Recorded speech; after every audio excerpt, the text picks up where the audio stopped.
Okay, hey, all right. Um, it's good to be back. Good to be back on this cycle. It's like I've been starting this class now for for 3 months, I feel like, because we met before the new year in Elul, and then we have started up already, the truth is, because last week, if you were here, Rabbi Avi Strasberg taught the class, and those are good hands, and so I hope you enjoyed if you were here. But we always miss Parshat Bereshit, the first Parsha of the. It's funny to have like a Parsha class and then miss the very first Parsha, but we almost always do because we read that parsha just right in the sweep of all of the holidays, and so usually we're just not holding a class then. So that takes us to Parshat Noach, the second reading a week of the weekly parshiot, and so I was just sorry to be away for that. I was in Japan just for the weekend. I want to just I was the most absurd thing is that I was in Japan, but I didn't see Leah Matsui. Like, how could you go all the way to Japan and not see your close friend? But I was really there. She lives far from Tokyo, or at least far enough that I couldn't get there. So I regret that. But it was wonderful to be in Japan, and also I'm totally out of my mind with like it's 16 hours ahead and 16 hours back, so I'm like just settling in, but I am, for all that, very excited to be beginning with you a new cycle, a new series, a new year of Parsha study. And here we are in the third Parsha of the year, Parshat Lech Lecha, in which we begin the Jewish story, the story of Abraham. Okay, let me just lead us in there by making a couple of announcements. So I want to just before we study, make sure that I mention a couple of things that are upcoming, and one of those will actually take us into our material for today. I want to mention one local program and one like Hadar Central program. Local meaning here in LA. If you're here in LA, I want to invite you to a new Beit Midrash series.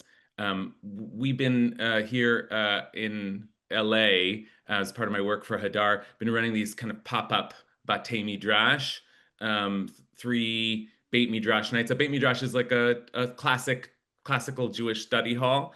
And that's the kind of energy that I'm trying to bring more of to LA. That's like really where I think the Jewish experience is like centered in the Beit Midrash. And so for the last couple of years, been running little Batei Midrash here and there across LA. But this one I've rented my own space, so this is it feels like in some ways not just a pop up. But the space is a very cool space. It's going to be at the Workman Circle on Robertson, and the first we're going to do this on the third Thursday of the month for six Thursdays starting in November, starting next month. So November 20th of this month at 7 o'clock. I just want to invite everyone in LA to come to this Beit Midrash. And we are going to be studying, here's a link to it. And we're going to be studying selections from the section of the Talmud called Nizikin, damages, but really the section of the Talmud that deals with all kinds of principles of courts and justice. So that'll be our theme for the year, is looking at principles of justice as they are dealt with in rabbinic tradition. Some stuff that I think is important and relevant for us to be thinking about these days as we're trying to figure out, where we can find some justice in this world, and also just some good old-fashioned Talmud study in the Beit Midrash. We'll sing, we will eat cholent, we will learn together. I hope you'll join me. So that's November 20th.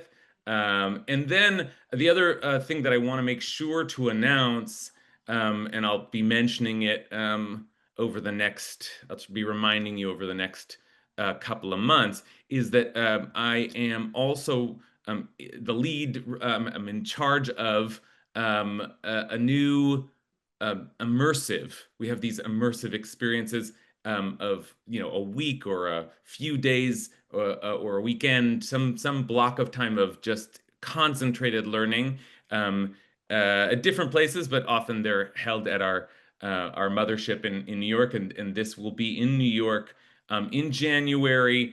This is our first ever Tanakh intensive. That is, Tanakh, the Hebrew Bible. This is the first of the first time that Hadar is running a multi-day intensive devoted to Tanakh study, and I've been championing that because um, I love studying the Talmud. I just said we'd be studying the Talmud at our Beit Midrash, but Talmud study is sort of has taken the kind of place of pride and prominence in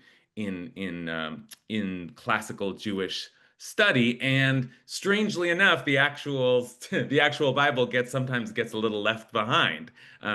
So the most sacred text, the Tanakh itself, is sometimes understudied, and part of the point of this in this intensive is to bring some prominence back to the study of Tanakh.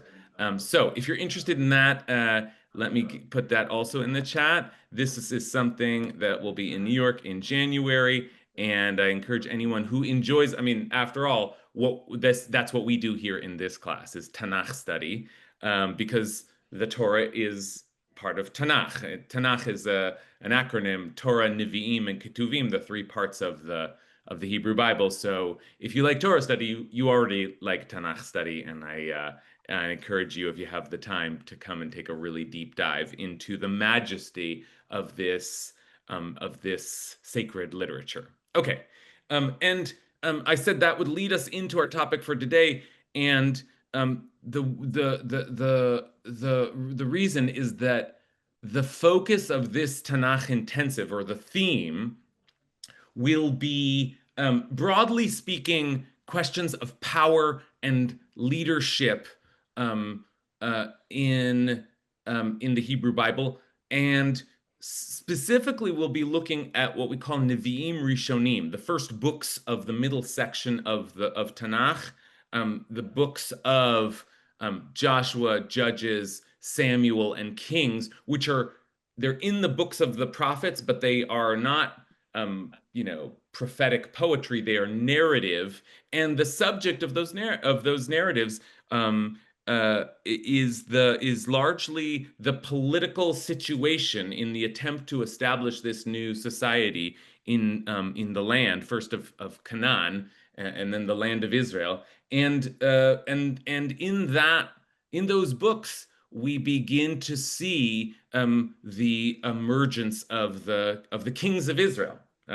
First Saul, and then David, and on and on and on. And it's both a glorious time, and then soon enough a completely chaotic and disastrous time, because, and this is really the point, the Hebrew Bible is deeply suspicious of the institution of the king, deeply suspicious of human power altogether, and so even as we begin to raise up our own kings and to celebrate them, the Tanakh is always asking us to worry about that, and to wonder about that, and to question whether we should have kings at all, because after all, as the opening song suggests, Hashem Melech, God is our king, right? Isn't that the idea? We don't need, as the what's the protest, these no kings. We've never had kings, right? But we have. And there's a certain tension and contradiction in our tradition, where on the one hand we celebrate David Melech Israel, our great kings. We long for Melech HaMashiach, the Messianic king, and yet most of our kings have been awful.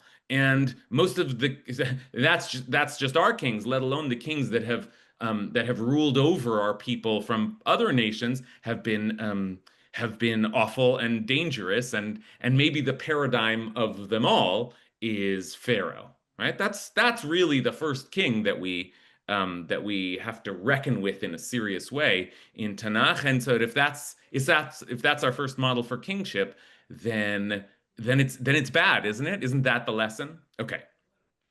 So having said all that, why am I more than just explaining the subject of the Tanakh intensive? And I encourage you to come to the theme is going to be bad leaders and the prophets who hate them, because there is a dynamic there of tension between the kings and the prophets, another kind of model of leadership. That we'll do at the Tanakh intensive, but I say all of this as an introduction to what we'll do today, because in fact, the king is not an institution that we see for the first time in the books of the prophets. And the king is not an institution that we see for the first time with the pharaoh in the book of Exodus. In fact, there are kings very early on in the Torah's narrative, and it's really this parsha in the days of Abraham where we see the kings, really the kings of the world first kind of rise up. That's what we're going to take a look at today, and it's something I'm interested in, as you can tell. So it's something that as we move through these first parshot, the move through the book of Genesis, I want to keep an eye out again and again in the coming weeks for these questions of kingship and power and leadership that you might think, oh, that's not really relevant yet because Genesis, those are family stories. But as we'll soon see, no, those questions of power and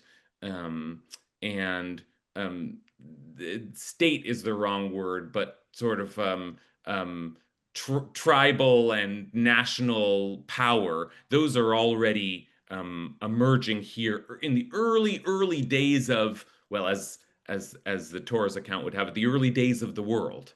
Okay, so that's what we're going to do today. We're going to kind of take a look at where this institution begins to rise to prominence, the institution of the king in the days of Abraham. Okay, it's a lot just of rambling. So let me take a breath here and just I'll make a blessing over our Torah study together. I'm so grateful to be studying with you again for another year of the best book ever, the greatest book of all time. And so we mark that by thanking God for allowing us to study this book together. Baruch atah Adonai Eloheinu melech haolam asher kitshanu b'mitzvotav v'tzivanu la'asok b'divrei Torah. Okay, so let's take a look here. Now, I'm about to give you the link to the source sheet, but before I do, let me just ask you as a kind of a fun pop quiz, who is the first king mentioned in the Torah? Anybody know? It's not an easy, this is just like a trivia. First king mentioned in the Torah. Avimelech, good guess, but it's not Avimelech. That's a very good guess. Sodom or Sodom, that king will come up. Also good guess. Oh, Ron Fursky gets it. Ron Fursky gets it. That's right. Nimrod. Nimrod Nimrod, a name that actually in modern Israel has been kind of reclaimed, and in modern you'll meet Israelis named Nimrod, but for most of our history we didn't name people Nimrod because Nimrod was this other figure, this figure of power and kingship that we were suspicious of. I say that, and just I'll explain it a little more. Like, in the modern state of Israel, there was a kind of a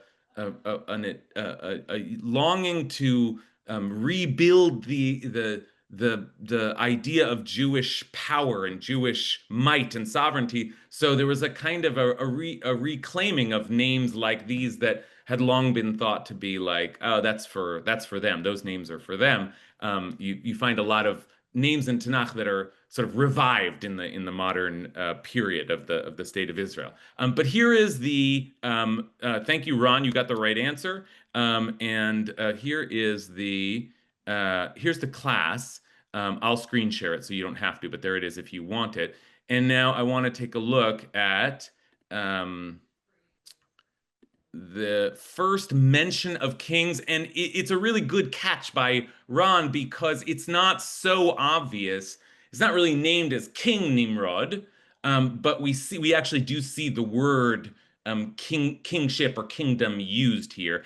And a lot of the, though it's subtle, a lot of the important themes that we'll be looking at today here. I want to make this a little bigger, so let me stop this and expand the screen a little bit and make this bigger so everybody can see. Okay. So a lot of the themes already emerging in a subtle way. So let's just take a look here. This is from last week's Parsha, in fact. We'll soon get into this week's Parsha, but this is from last week's Parsha, Parshat Noach. After the flood, Noah, remember, has three sons, and one of Noah's sons is Ham, and these are Ham's descendants. And some of them are you will notice immediately are familiar names. Ham's descendants Cush, and the second one Mitzrayim. Mitzrayim, which is the word for, or the English word for that is Egypt. Okay, and that's of course going to be important. That's an important place. That's an important place, especially with respect to kingship, as we'll soon see. But Mitzrayim is one of the descendants of Ham, and then the lineage continues, and the descendants of Cush were Siva and Chavila and Savta. These are interesting names because it's like grandma and grandpa, like the old, the I don't know, like I don't know why exactly those are the names here, but grandma and grandpa, all the old folks are the descendants of Cush. Saftecha, another grandparent-like name. Uvnei Ramah, Shva v'Dadan, and the descendants of Ramah, Sheva and Dadan, and like the Queen of Sheba. Cush, this descendant of Ham, also begot Nimrod. V'chush yalad et Nimrod, and here's the language that we should start paying close attention to. Nimrod hu hachel liot gibor ba'aretz. He was the first man of might on earth. It's like first warrior on earth. It's a funny phrasing. He was the first to be a warrior on earth. What does that mean? The first person to claim a certain kind of power. And then the language continues to be interesting. Hu haya gibor tzayid lifnei Hashem. He was a mighty hunter before God. And apparently there was a phrase, Al ken yamar kanimrod gibor tzayid lifnei Hashem. I guess when you were strong, they would say, look at you, you're like Nimrod, a mighty hunter before God. Okay, so that's already very interesting. Already something to think about. And let me just make the connection before I start kind of pontificating here. The connection to kingship that Ron was right to identify is the next verse here. The beginning of his kingdom was Vathi Reshit Mamlachto. There's that word. So that's actually the first use of the word king or kingship or kingdom in the Torah. So that's significant. And the beginning of his kingdom was, and these are also important names, Bavel, Babylon. Okay, that's going to be a very important name. In fact, it'll be important in the very next chapter when they build the Tower of Babel. Bavel, and the Bavel actually was in the land of Shinar. So here's some other places. Erech, Akkad, like Akkadi, Akkadian. Kalneh, in the land of Shinar. From that land, Ashur went forth, Assyria, okay, and built Nineveh. There's another important place when we think about kings, because Nineveh will be the site of that Jonah has to go to warn them against destruction. And you know what happens when Jonah warns them against destruction? The king of Nineveh immediately tears his clothes and repents before God. Okay, so that's another famous king story. We are between Egypt and Assyria and Babylon and Nineveh. We've got a lot of, this is not a coincidence. We've got a lot of, the kings are coming, a lot of signaling towards kings, but we actually have the mention of the kingdom of Nimrod. Okay. And here's Egypt again, Mitzrayim, and by the end we even get the Philistines, the Plishtim. Okay, so lots of important names that are signaling to us towards this coming institution of the kings. And it's as if they all came forth from Nimrod. It's as if Nimrod is the genesis, if you will, of the institution of kingship. Now, having said that, let's just pause now and reflect then on what it means, at least initially, to be a king. Who becomes a king? How do kings come about? This is like an anthropology question, but it's all a history question, anthropology question, but it's also here a literary question. Well, what are we being told about kings and who they are?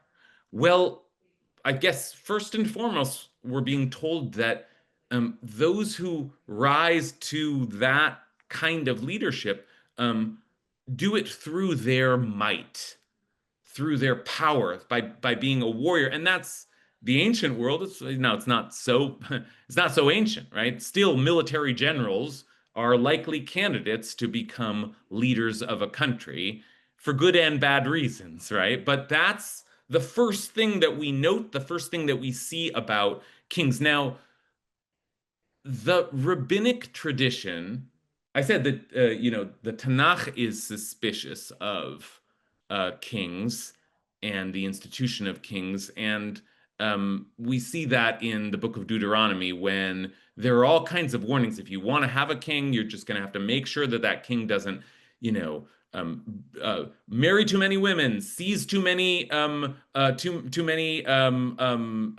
your people to conscript them and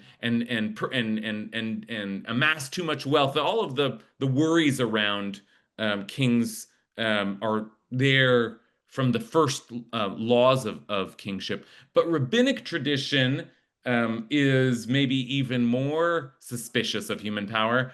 And maybe that's because the rabbis are the folks who were dealing with the new Jewish society, which had no power, right? The rabbis are dealing with Jews beginning the exile and investing their status and their esteem in other places, in learning and in devotion to God, because after all, they were being ruled over by Romans and then the whole diaspora. So the rabbis are suspicious of kings, and who do they pick as a target of their suspicion often? Nimrod. The rabbis develop lots of stories about Nimrod, and the most famous being Nimrod seized Abraham and threw him into the oven, into the fire, to burn him alive. And the idea there is that Nimrod represents one paradigm, the paradigm of power and might, and Abraham is a threat to that paradigm, as the rabbis imagine it, because Abraham, well, why? Because Abraham is devoted to some other power in the world. So you can see the rabbis imagining, and you can see even the Torah seeding us with a potential conflict, a conflict between our tradition, the tradition that begins with Abraham, who himself was not a king. Abraham is, our first leader, but he wasn't a leader in that way. He was the starter, the founder of a movement, of a way of thinking, a way of living, but didn't rule over people.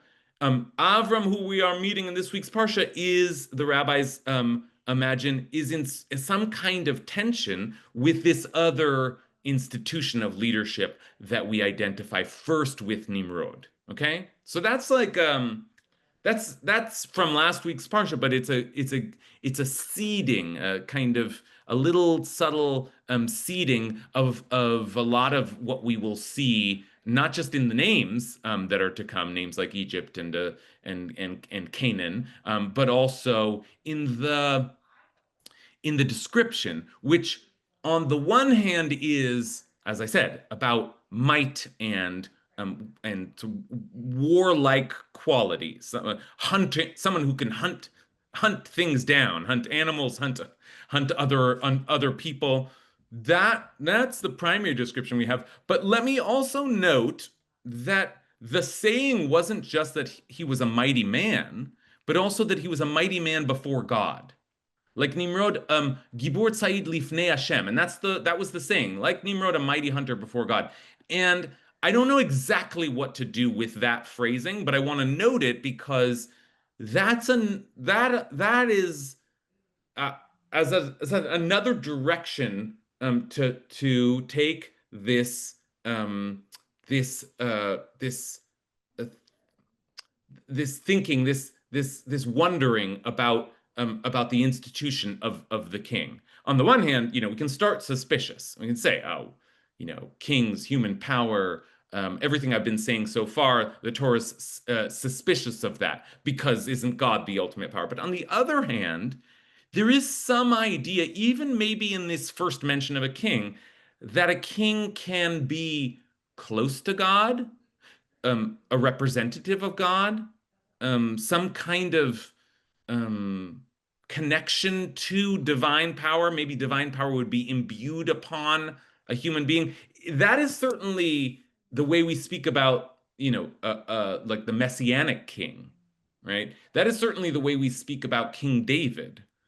So maybe there's some possibility, and I want to just keep this open. This is not just we're going to spend um, you know, the next, several parshas and then on into Exodus just bashing kings. There is some of that, but there's also some space for wondering whether or not kings can be good. And maybe there can be a good king, and maybe having a good king would be a good thing, would be better than having no king at all. Maybe there's something about that institution that actually could bring some kind of justice and maybe even connection to God to people on earth. Okay, so we have to hold that possibility as well, and we'll see by the end of this parsha that possibility coming up again. Okay, so let me turn to Ron, who got our quiz right. Ron, what do you see so far here? Well, and And if we can I, see I you, that'd be wasn't great. I wasn't speaking of I didn't want to say anything about this kingship business, but um, I was looking at the whole of chapter 10, and it names the three sons of Noah, and then it does the generations in reverse order. The three sons are in reverse order. Right. And then the other thing I was looking at was that it says that they dispersed into different nations and languages. This is before Babel, before there was languages. So is the whole chapter out of order? Yeah. Okay. Great questions. There is a lot of chaos here in these early formations of peoplehood, and yeah, there's some question as to what the birth order of Noah's sons were. They're listed differently in different places, and they do seem out of order here.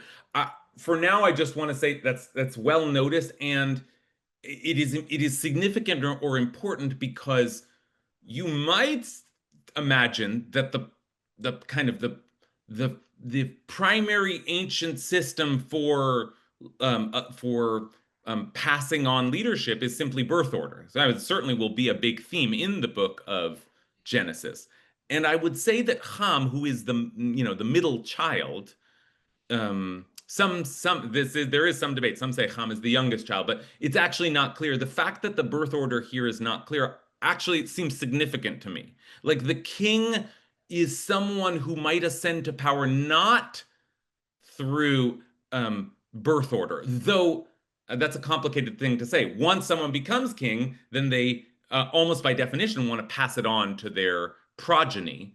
And as we know from, I don't know, uh, King Charles, like William's gonna get it, right? Like the firstborn. So you have this institution of primogeniture and the inheritance of the firstborn. That's a big part of the story of Genesis. But it may be that someone like Nimrod, who descends from someone like Ham, is coming to power in a different way. Maybe this is an alternative, not that you're born into it, but that you have enough power and might to conquer it, to seize power. A different rise there. So that's worth taking note. And then the other thing about the nations, the many nations. And you're right to say that this, in chapter 10, this genealogy is meant to suggest that from Noah, all of the nations of the world branched out, and they count them up, and there are set, famously 70 nations. So there's 70, branchings of humanity, and yet in the next chapter, they will try to unite those, all of humanity, into one people, right? With one language, with one mighty tower constructed. And where does that happen? That happens in the Valley of Shinar, in Bavel, which we've now learned is the kingdom of Nimrod. So we don't usually make this association, but the Tower of Babel story might well be the project of the first king, and that project might be to a project of empire, to unite all of the nations under his own rule. And that doesn't work. And it doesn't work because God doesn't want it to work. So these are really critical points that Ron is raising, because we won't have time to deep dive into either of them, but it's good to note this as well, to note that maybe the problem with the king is not simply that there is a human leader. Maybe we need human leaders, but the distinct kind of human leadership that attempts to extend beyond just one people, but to become the king of all people, to expand power. Maybe that's the problem. The problem is not just the king, but the, so to speak, the emperor and the empire. Okay. Let's take another comment. I see Stan has a hand up.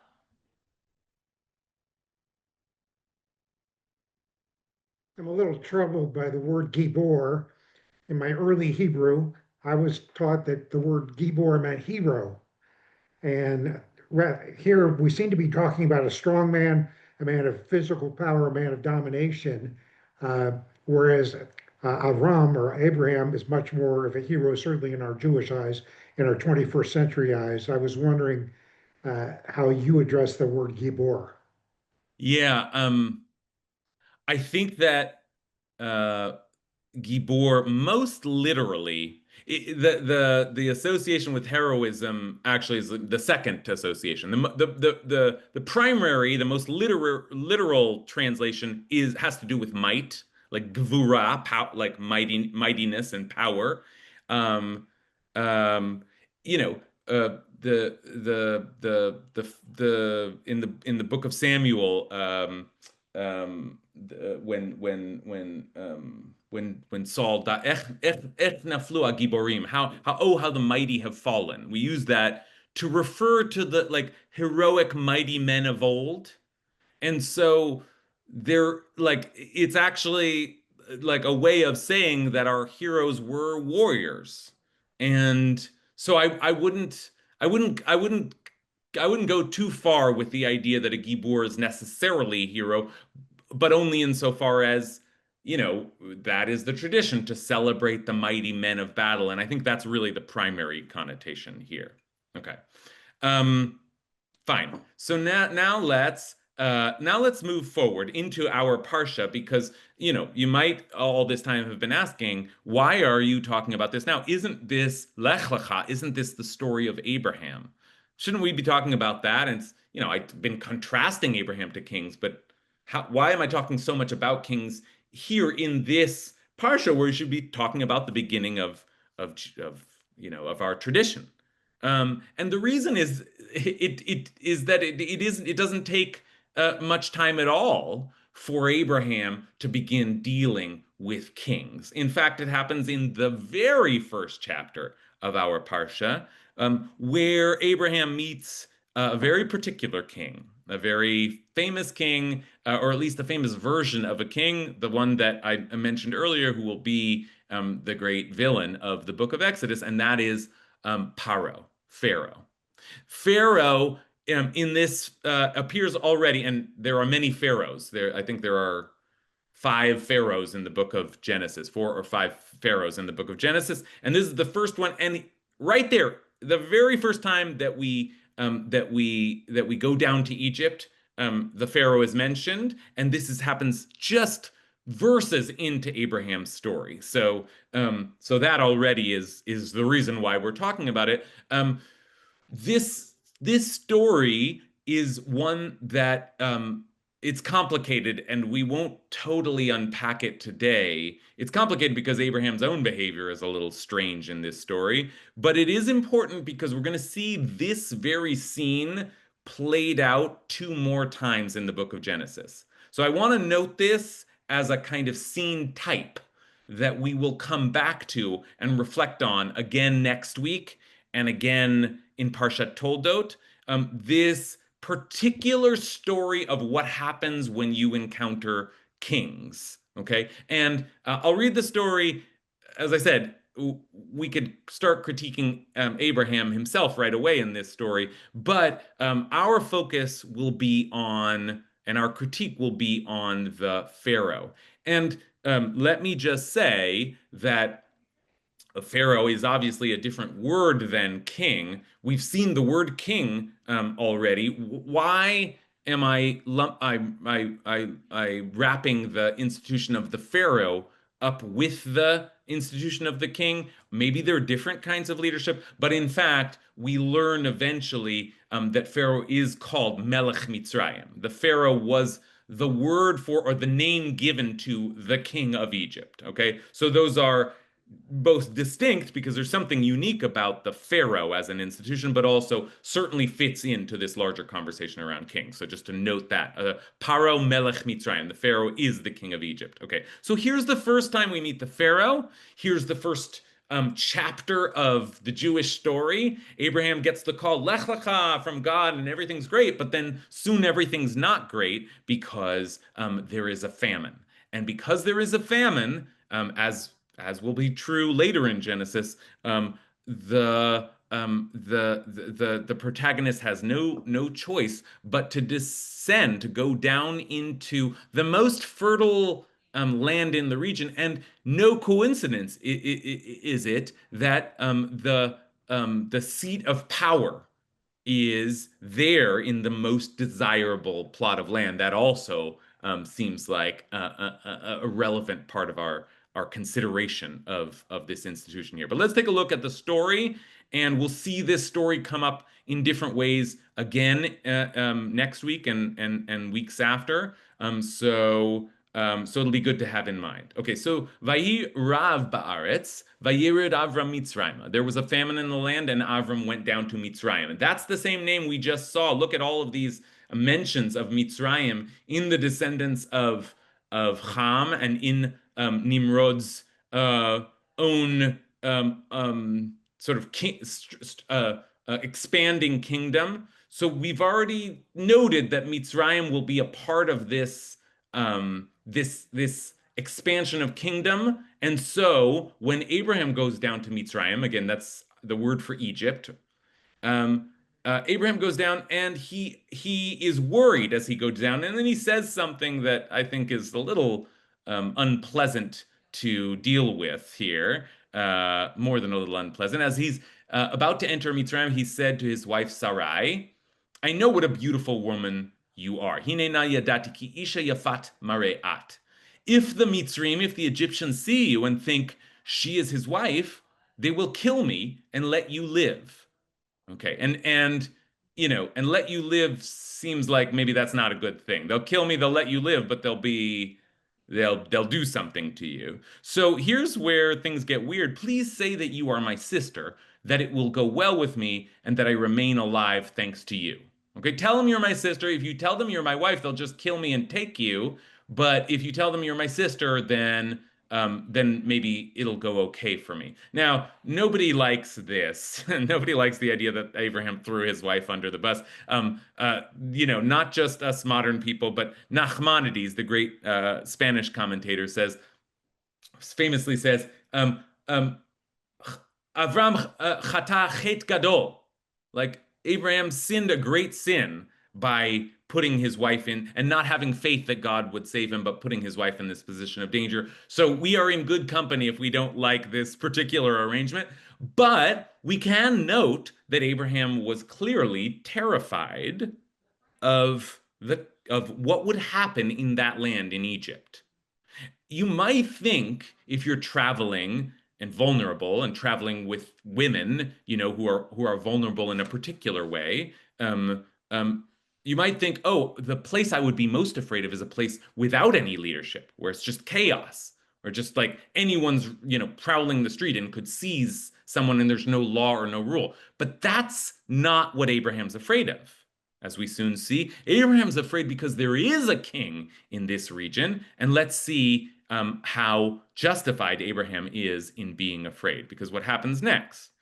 When Avram entered Mitzrayim, this is not right, the Mitzrim, I changed it from Egyptians, so that's why it says Mitzrayim, that's why the spelling here. The Mitzrim, Egyptians, I just want you to see the actual language here in Hebrew. So Mitzrim saw how very beautiful the woman was. Okay, and here comes the Pharaoh, first mention of the Pharaoh. The Pharaoh's ministers, Vayiru otas sarei Pharaoh, Veihalu otal Paro. The Pharaoh's ministers saw her and they told Pharaoh how beautiful she was. And just like that, Vatukachi Shabet Paro. And the woman was taken into Pharaoh's palace. And it doesn't even seem like it's just like a matter of course. Oh, look, it's a beautiful woman. We'll take her. That's it. Just like it's like all in one sense. They saw her, they praised her, they took her. That's all there was to it. Okay. And because she's taken for her beauty, we can imagine what she's being taken for. Okay. Now, the story is not explicit about what happens, but it's ominous when we continue to read. And because of her, it went well with Avram. He acquired sheep and oxen and donkeys, male and female servants, more donkeys and camels. Okay, so Abraham is getting rich because what? Because they're pleased with Sarah, or Sarai at the time. What exactly is going on there, I don't know, but it's certainly unpleasant to think that Sarai is trapped in the palace and Avram, who is saved his own hide, is prospering, and maybe from the favor of the Pharaoh, because your sister here is a nice addition to my harem. Okay, so that's the situation, and then let's just take a look at what happens in the end to Pharaoh. We'll see that starting here in verse 17. Vainaga Hashem et Paro negaim gedolim. But God afflicted Pharaoh and his household with mighty plagues. Now, if you've ever if you've ever seen read the Torah before, this is some intense foreshadowing, right? God afflicted Pharaoh with mighty plagues. This is as strong a kind of foreshadowing of the story of Exodus and the 10 plagues as you could have. God afflicted Pharaoh with mighty plagues, but the first time God afflicts Pharaoh with mighty plagues is on account of Sarai, because he had taken Sarah. Because he had taken her, God responds. And this is also a theme that is important for us to be reckoning with as we look at the institution of kingship in the Torah. The king has power. The king uses that power to oppress, to rule over others, to seize other people. But God is there too, and God is more powerful than Pharaoh. God afflicts Pharaoh. Okay, with just a little small note of it here, but yeah, there's some already we see the battle between the human power and divine power being suggested here. And then just to finish that story, what happens? Somehow Pharaoh seems to understand that this is why it's happening. And so he sends for Avram and he says, "What have you done to me? Why didn't you tell me? Why'd you tell me that she was your wife? Why'd you say she was my sister?" God must have somehow made this clear to Pharaoh. So I took her as my wife. Now, here's your wife. Take her and leave. Get out of here. Get out of here. Which is, I guess, a good ending to the story, though, one still wishes that Avram had been a little more, you know, courageous in the face of this. But okay, in the end, Sarah goes back. Has she been assaulted in the meantime? I don't, I'm uncomfortable having to try and think about that question. I don't know. It doesn't say explicitly, but it doesn't seem good.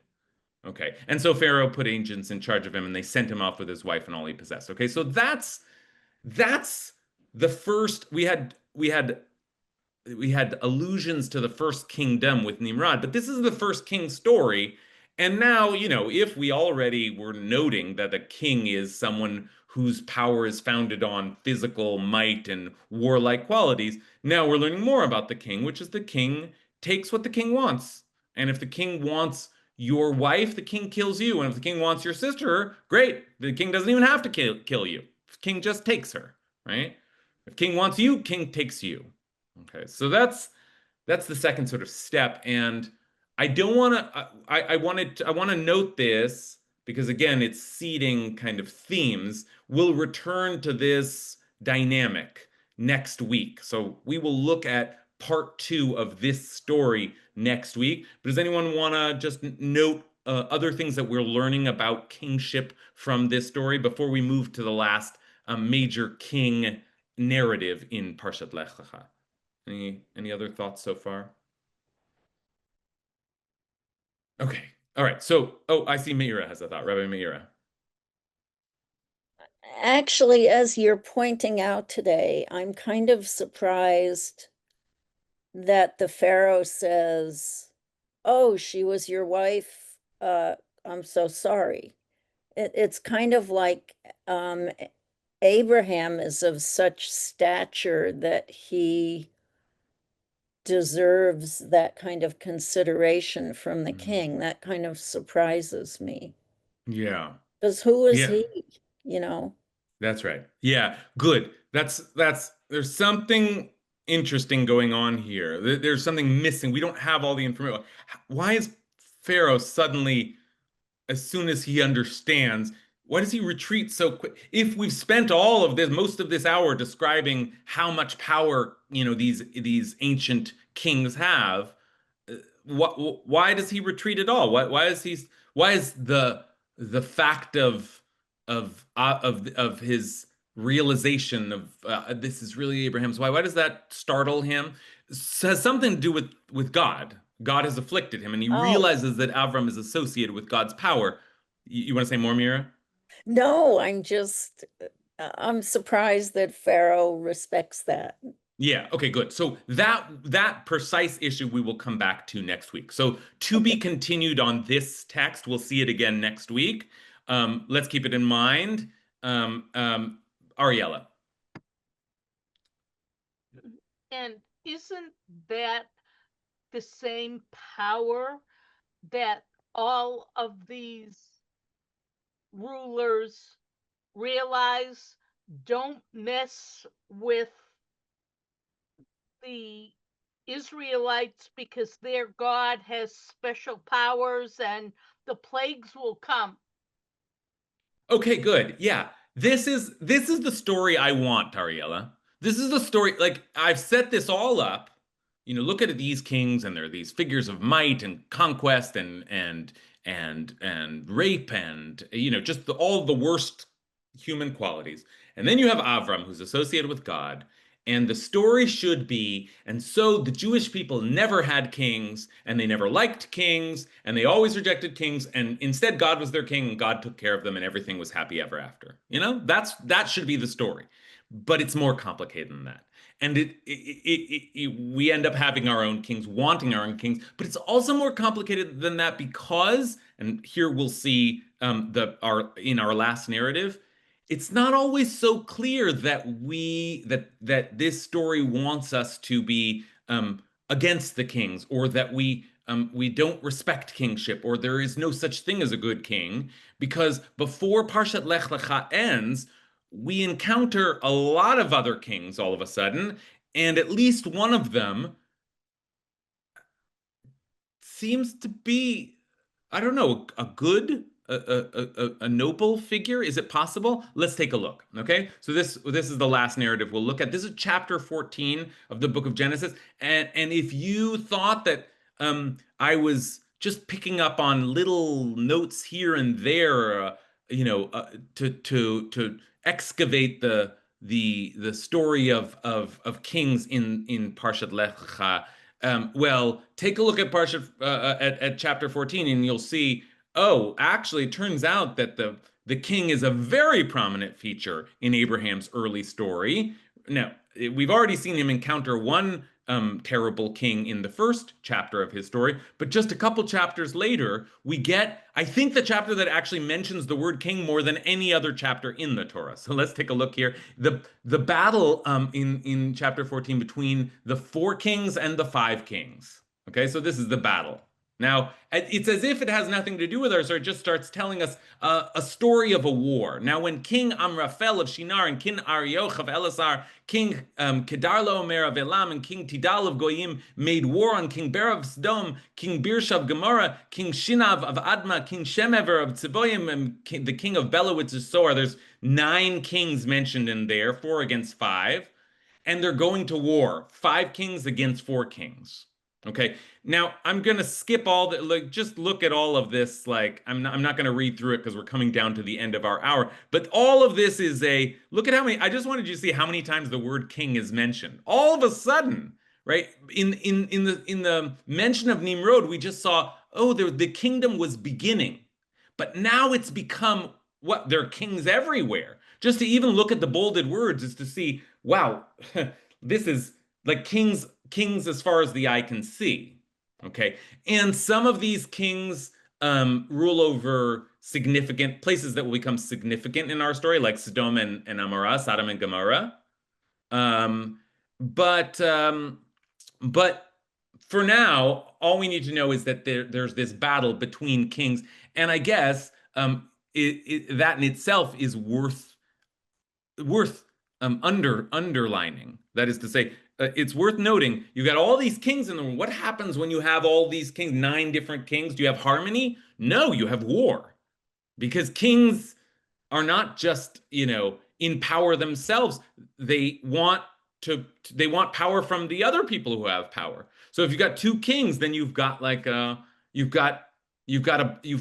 upcoming battle. If you've got 9 kings, then you have like a major battle. So that already is part of the message, is that when you multiply powerful people, you multiply the possibility for conflict.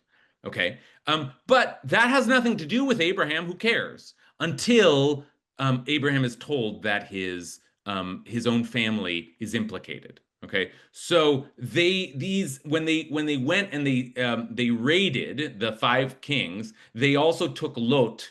This is the 4 kings, actually. They took Lot, the son of Avram's brother, and his possessions, and departed. And a fugitive brought the news to Avram, who was dwelling at the terebinths of Mamre the Amorite. And when Avram heard that his kinsman's household had been taken captive, he mustered his retainers, and he went in pursuit. In other words, Avram joined the war.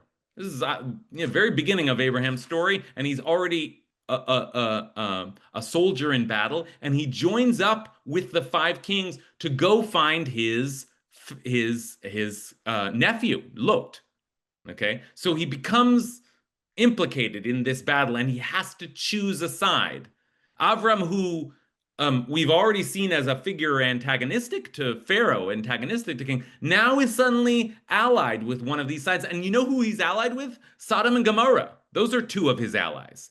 We will soon learn those are wicked kingdoms, but that's also part of the message here is Avram has to make some kind of compromise, because now when powerful people go up against one another, you're in danger if you don't pick a side. So that's already something of note. And then the last thing that I want to just note here is that there is, at the end of all of this, they return, they defeat the evil kings, or at least they defeat one side, and then they come back, and then we meet a new kind of king. And this king sort of appears in the kind of celebratory gathering at the end.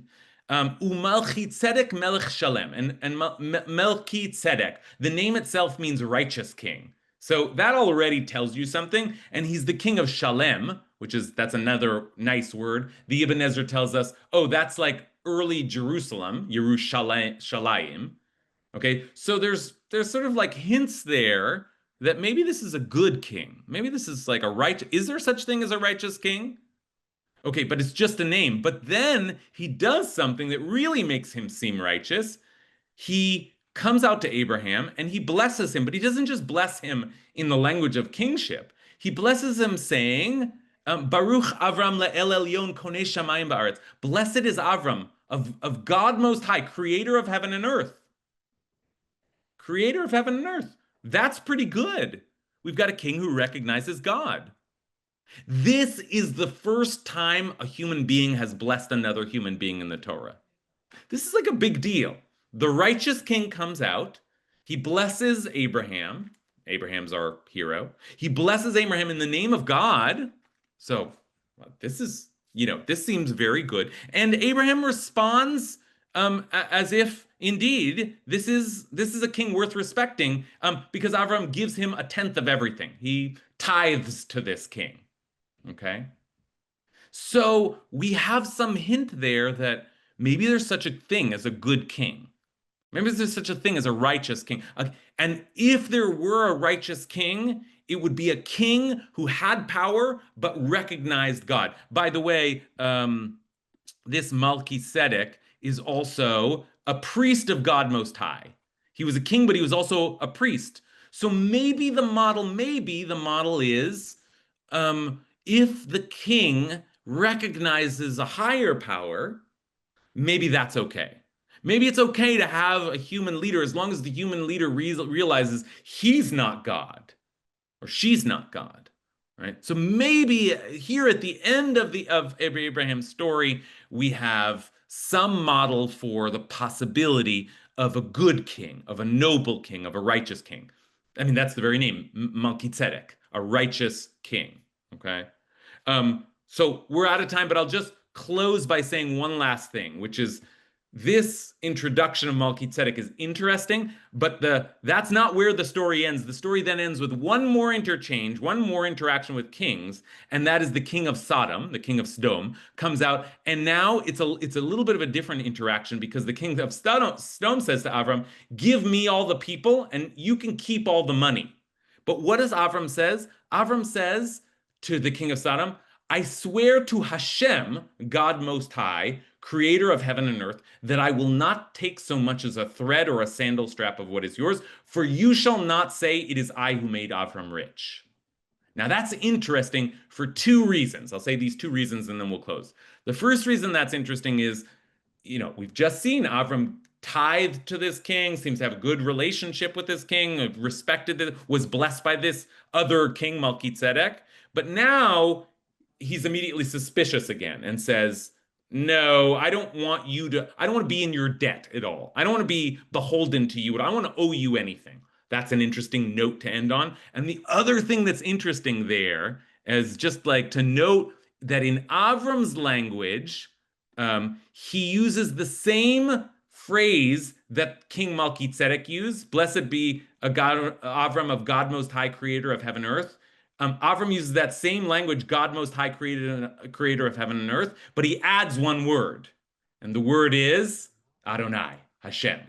Okay, so that's an interesting sort of note to end on, which is that the kings are already talking about, God Most High and creator of heaven and earth, and maybe that's a good thing, but Avram names that God as if to say, yes, we can give each other blessings, but actually I have a relationship with God Most High, and I'm not beholden to any of you human kings, because I have a relationship with what we come to call Melech HaMelachim, the ultimate king, the king of kings. And that tension between our relationship to human kings and our relationship to the ultimate king, that tension will continue to play out for the rest of this tradition, but even for the rest of the book of Genesis. So we'll be keeping an eye on that as we move forward. Great to be back with you all. Great to be starting Parsha with you all again. Good to see you. Wishing you all a good rest of your week and a Shabbat Shalom, and I will see you all next week.